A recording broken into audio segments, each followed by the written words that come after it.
அடுத்ததா ஒரு 2 digit number end with 1, அதாவது 1ல முடியக்கூடிய எந்த நம்பரா இருந்தாலும் fraction of secondsல கியூப் பண்ணி முடிச்சிடலாம். அது எப்படின்றத பார்த்தலாமா? Example 61 the whole cube. எவ்வளவு ஈஸியா இத பண்ண போறதுன்றதை இப்ப பாருங்க. 4 பிளேसेस இந்த மாதிரி அரேஞ்ச் பண்ணிடுங்க. அடுத்து நம்பர்ஸ் கடைசில இருந்து எழுத ஆரம்பிங்க. 1 6. இந்த 6 ஓடைய ஸ்கொயர் நம்பரை அடுத்த பிளேஸ்லயும் 6 ஓடைய கியூப் நம்பரை அடுத்த பிளேஸ்லயும் எழுதுங்க. அப்ப 6 ஸ்கொயர் 6 கியூப். அப்ப ஆன்சர் என்ன வரும்னு பாருங்க.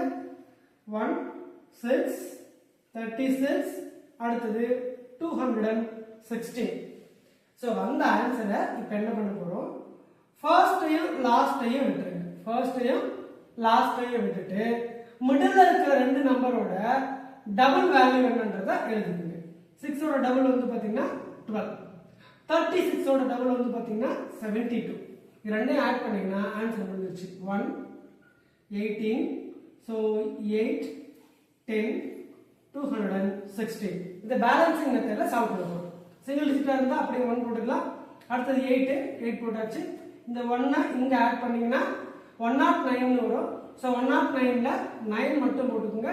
பேலன்ஸ் வந்து பாத்தீங்கன்னா 10. சோ 109ல 9 மட்டும் எழுதியாச்சு. பேலன்ஸ் 10.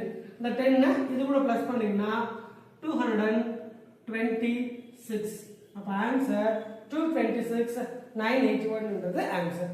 இதே மாதிரி நீங்க 41 the whole cube ஓட ஆன்சரை கமெண்ட்ல போஸ்ட் பண்ணுங்க. இந்த வீடியோ பிடிச்சிருந்தா லைக் பண்ணுங்க, சப்ஸ்கிரைப் பண்ணுங்க, உங்க ஃப்ரெண்ட்ஸ் எல்லாருக்கும் ஷேர் பண்ணுங்க. Thank you.